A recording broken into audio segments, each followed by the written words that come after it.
Ada buku-buku yang selesai dibaca lalu dilupakan begitu saja. Namun ada juga buku yang terus hidup di kepala pembacanya, bahkan lama setelah halaman terakhir ditutup.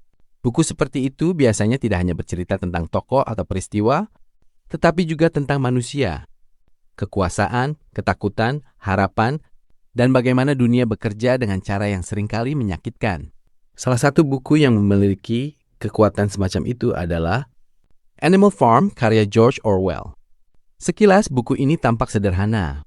Ceritanya tentang hewan-hewan di sebuah peternakan yang memberontak terhadap manusia demi menciptakan kehidupan yang lebih adil. Tidak ada bahasa rumit, tidak ada dunia fantasi yang terlalu kompleks. Bahkan jumlah halamannya pun relatif pendek dibanding novel-novel klasik lainnya. Namun justru di balik kesederhanaan itulah tersembunyi sesuatu yang sangat tajam. Animal Farm bukan sekedar cerita tentang hewan. Buku ini adalah cermin tentang bagaimana kekuasaan dapat mengubah siapapun. Tentang bagaimana idealisme perlahan rusak oleh ambisi. Tentang bagaimana propaganda mampu membuat kebohongan terdengar seperti kebenaran. Dan yang paling menakutkan, tentang bagaimana manusia seringkali tidak sadar bahwa dirinya sedang ditindas. George Orwell menulis buku ini pada tahun 1945. Tetapi isi dan pesannya terasa sangat relevan bahkan sampai hari ini. Banyak pembaca yang menganggap Animal Farm sebagai salah satu satire politik terbaik sepanjang masa. Sebab buku ini mampu mengkritik kekuasaan dengan cara yang sederhana namun sangat menghantam. Di video kali ini kita akan membahas Animal Farm secara mendalam. Mulai dari alur ceritanya, simbol-simbol tersembunyi di dalamnya, karakter-karakter penting, kritik sosial yang dibangun Orwell, hingga alasan mengapa buku ini masih terasa begitu dekat dengan realitas dunia modern. Karena terkadang cerita tentang hewan ternyata jauh lebih manusiawi daripada manusia itu sendiri. Tentang penulis George Orwell. Sebelum membahas bukunya, kita perlu mengenal sedikit tentang penulisnya. George Orwell adalah nama pena dari Eric Arthur Blair, seorang penulis dan jurnalis asal Inggris, yang lahir pada tahun 1903. Orwell dikenal sebagai salah satu penulis paling berpengaruh dalam sastra politik modern. Ia bukan penulis yang hanya duduk diam mengamati dunia dari kejauhan. Orwell mengalami langsung berbagai bentuk ketidakadilan sosial, kolonialisme, perang, kemiskinan, dan propaganda politik. Pengalaman-pengalaman itu membentuk cara pandangnya terhadap kekuasaan. Salah satu hal yang membuat Orwell berbeda adalah keberaniannya mengkritik segala bentuk tirani, baik dari kanan maupun kiri. Ia tidak percaya bahwa kekuasaan mutlak akan membawa kebaikan. Baginya, ketika seseorang atau kelompok memiliki kekuasaan terlalu besar, maka penyalahgunaan hampir selalu terjadi. Selain Animal Farm, karya Orwell yang sangat terkenal adalah tahun 1984. Sebuah novel distopia yang menggambarkan dunia penuh pengawasan, manipulasi informasi, dan kontrol total terhadap manusia. Menariknya, baik Animal Farm maupun tahun 1984 lahir dari keresahan Orwell terhadap pemerintahan totaliter, terutama yang berkembang pada masa Uni Soviet di bawah Joseph Stalin. Namun Orwell tidak menulis kritik politik secara langsung seperti buku sejarah. Ia menggunakan cerita, simbol, dan alegori agar pesannya terasa lebih universal. Dan dari situlah Animal Farm lahir. Awal cerita mimpi tentang kebebasan. Cerita dimulai di sebuah peternakan bernama Manor Farm yang dimiliki oleh seorang petani bernama Mr. Jones. Mr. Jones digambarkan sebagai pemilik yang malas, ceroboh, dan sering mabuk. Hewan-hewan di peternakan hidup dalam penderitaan. Mereka bekerja keras setiap hari, tetapi hasil kerja mereka dinikmati manusia.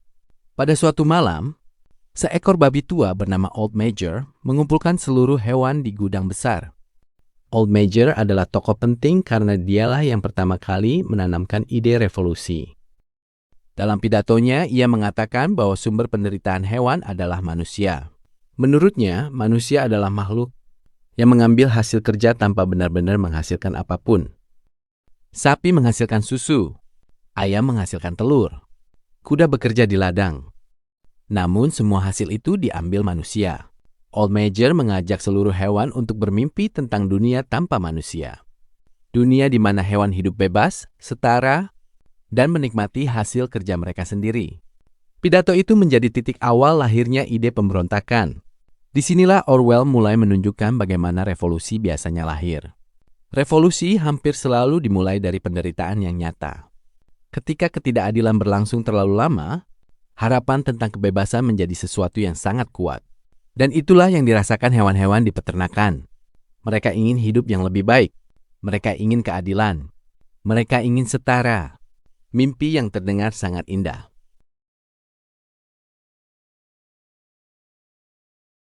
Revolusi dimulai.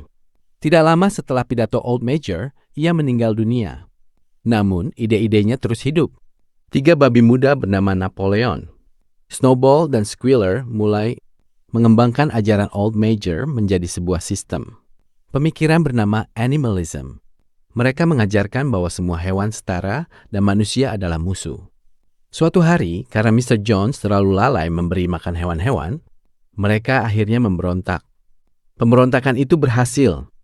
Mr. Jones diusir dari peternakan. Menu farm kemudian diubah namanya menjadi Animal Farm. Momen ini terasa penuh harapan. Hewan-hewan merasa akhirnya mereka bebas. Mereka bekerja untuk diri mereka sendiri. Mereka merasa memiliki masa depan. Mereka percaya kehidupan akan menjadi lebih adil. Di awal revolusi semuanya terlihat indah. Dan ini adalah salah satu bagian paling penting dari Animal Farm. Orwell menunjukkan bahwa banyak revolusi lahir dari niat baik. Orang-orang yang memberontak seringkali benar-benar menginginkan keadilan. Masalahnya bukan pada mimpi awalnya. Masalahnya adalah apa yang terjadi setelah kekuasaan berhasil diraih.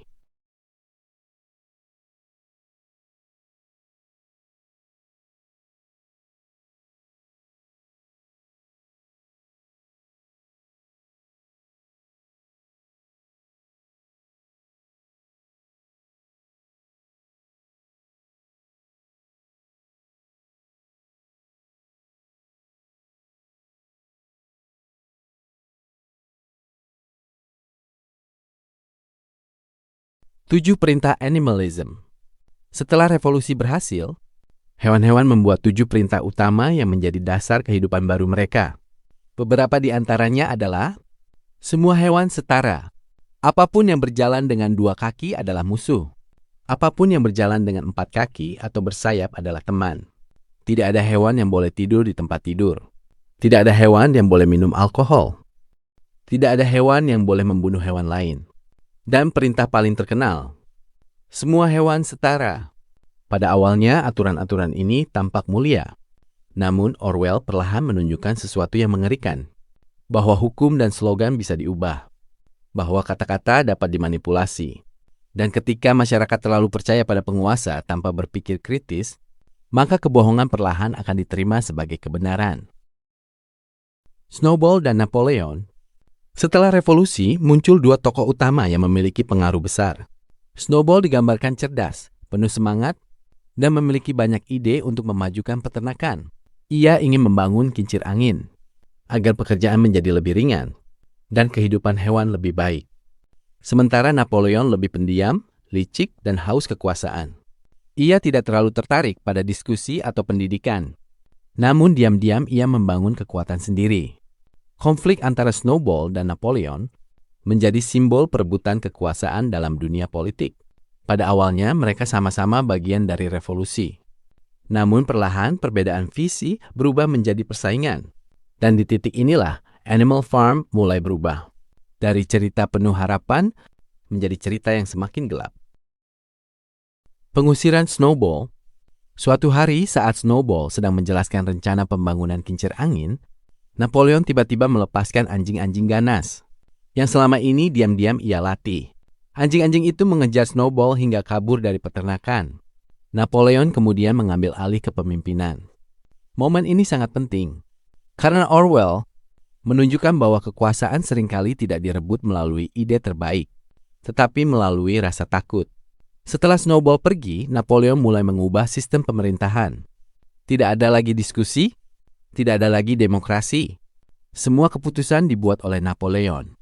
Namun yang menarik adalah bagaimana hewan-hewan lain tetap menerima perubahan itu.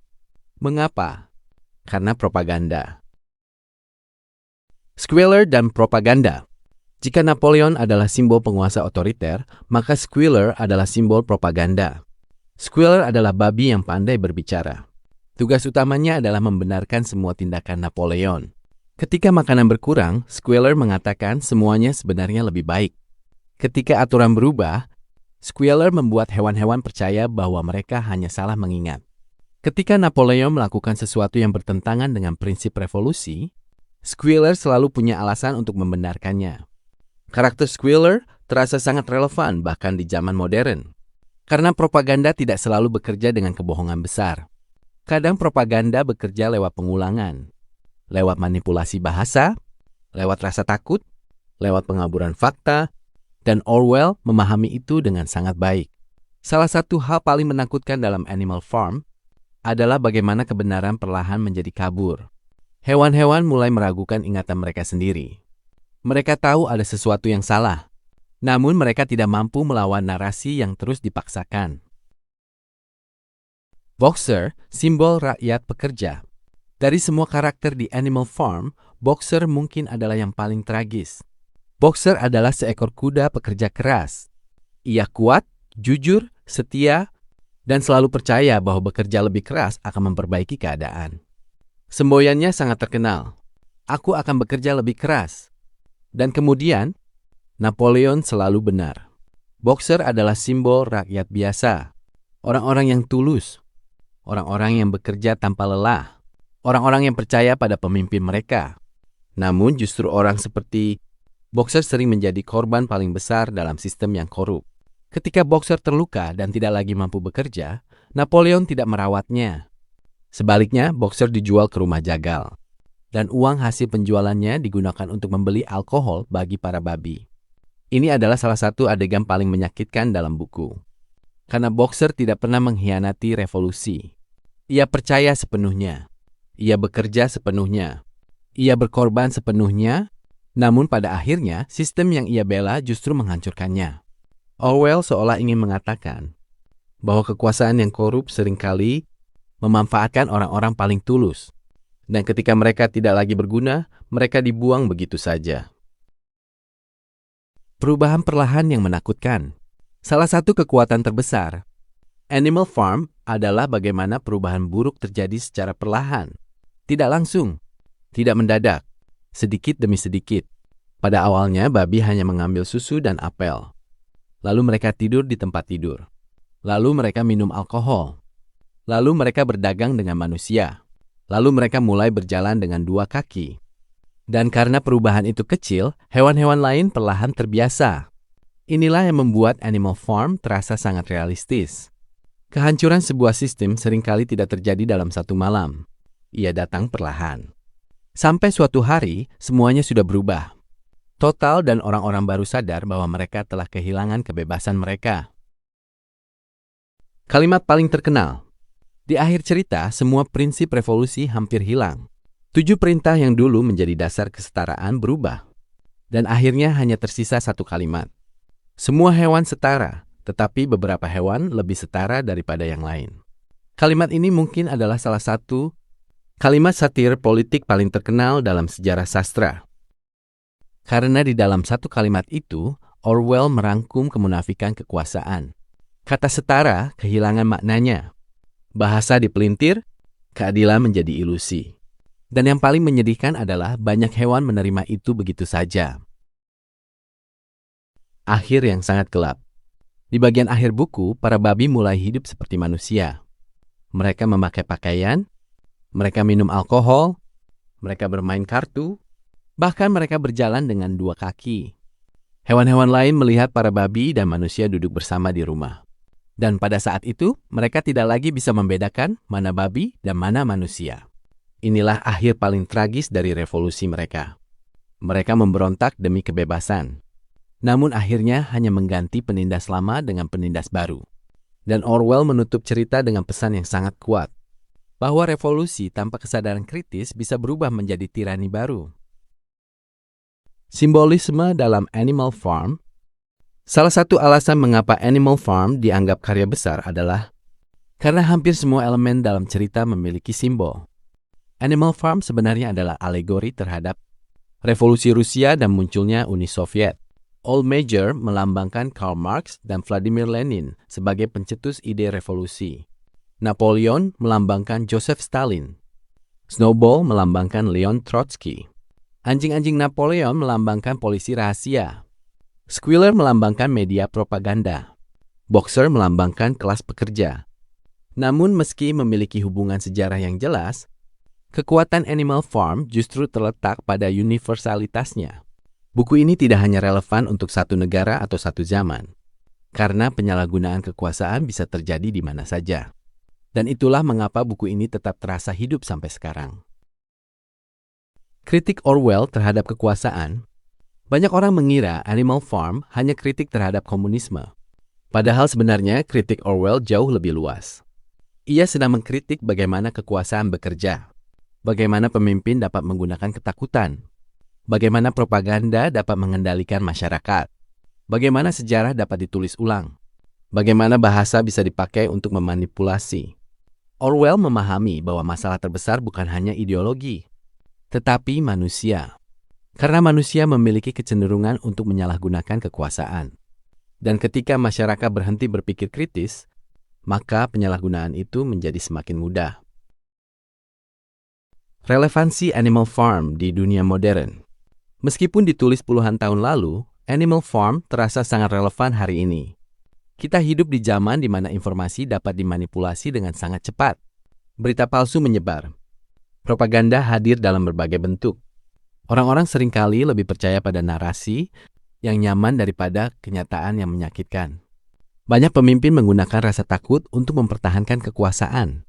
Dan terkadang masyarakat perlahan menerima hal-hal yang dulu dianggap tidak masuk akal. Inilah yang membuat Animal Farm terasa menyeramkan. Karena buku ini bukan hanya tentang masa lalu, tetapi juga tentang manusia modern. Gaya penulisan George Orwell. Salah satu hal paling luar biasa dari Orwell adalah kesederhanaan tulisannya. Ia tidak menggunakan bahasa yang terlalu rumit. Namun justru karena itulah pesannya terasa kuat. Animal Farm bisa dibaca oleh remaja, tetapi maknanya dapat direnungkan seumur hidup. Orwell memahami bahwa tulisan hebat tidak selalu harus rumit. Kadang kalimat sederhana justru paling menghantam. Dan di buku ini, hampir setiap adegan memiliki makna lebih dalam. Tidak ada bagian yang terasa sia-sia. Mengapa Animal Farm layak dibaca? Ada banyak alasan mengapa Animal Farm layak dibaca. Pertama, karena buku ini sangat mudah diikuti. Alurnya sederhana. Karakternya jelas. Namun di balik kesederhanaan itu, terdapat lapisan makna yang sangat dalam. Kedua, buku ini membuat pembaca berpikir. Setelah selesai membaca, kita akan mulai mempertanyakan banyak hal. Tentang kekuasaan, tentang kebenaran, tentang propaganda, tentang manusia. Ketiga, buku ini terasa relevan kapanpun. Dan mungkin itulah tanda karya sastra besar. Karya yang tetap hidup meski zaman berubah. Kekurangan buku. Meski luar biasa, tentu Animal Farm bukan buku yang sempurna untuk semua orang. Beberapa pembaca mungkin merasa ceritanya terlalu sederhana. Ada juga yang mungkin kurang menikmati karena simbolismenya sangat kuat dan terasa seperti kritik politik yang terus-menerus. Selain itu, karena ceritanya pendek, beberapa karakter tidak memiliki perkembangan emosional yang terlalu mendalam. Namun justru kesederhanaan itulah yang membuat pesan Orwell menjadi lebih tajam. Pelajaran yang bisa dipetik. Ada banyak pelajaran penting dari Animal Farm. Pertama, kekuasaan harus selalu diawasi. Tidak peduli sebaik apapun niat awal seseorang. Karena tanpa pengawasan, kekuasaan dapat merusak siapapun. Kedua, masyarakat harus berpikir kritis. Ketika orang berhenti mempertanyakan sesuatu, propaganda menjadi sangat berbahaya. Ketiga, idealisme tanpa kesadaran dapat dimanfaatkan. Banyak orang baik akhirnya menjadi korban karena terlalu percaya. Dan yang terakhir, kebebasan bukan sesuatu yang bisa didapat lalu dilupakan. Kebebasan harus terus dijaga. Kesimpulan, Animal Farm adalah buku kecil dengan pesan yang sangat besar. Ia membuktikan bahwa cerita sederhana dapat menyimpan kritik yang sangat tajam terhadap dunia. George Orwell tidak hanya menulis tentang hewan di peternakan. Ia menulis tentang manusia, tentang kekuasaan, tentang ketamakan, tentang manipulasi, tentang bagaimana idealisme bisa berubah menjadi tirani. Dan yang membuat buku ini begitu kuat adalah kenyataan bahwa cerita di dalamnya terasa terus berulang dalam sejarah manusia. Generasi berganti, pemimpin berganti, namun pola kekuasaan seringkali tetap sama. Animal Farm mengingatkan kita bahwa musuh terbesar kebebasan tidak selalu datang dengan wajah menyeramkan.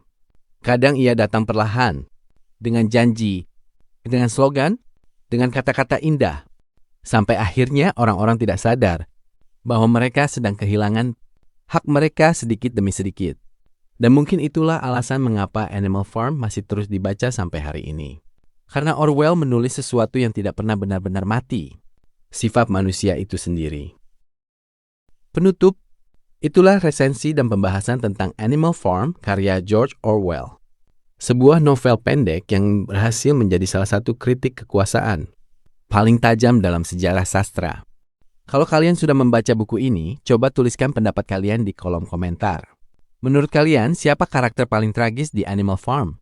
Apakah Boxer, Snowball, atau justru seluruh hewan yang perlahan kehilangan kebebasan mereka? Dan apakah menurut kalian dunia modern masih memiliki kemiripan dengan apa yang digambarkan Orwell? Kalau kalian suka pembahasan buku seperti ini, jangan lupa dukung channel Antara Pikiran dengan like, subscribe, dan share video ini agar semakin banyak orang tertarik membaca dan berdiskusi tentang buku. Karena terkadang, satu buku mampu membuat kita melihat dunia dengan cara yang benar-benar berbeda. Sampai jumpa di pembahasan buku berikutnya.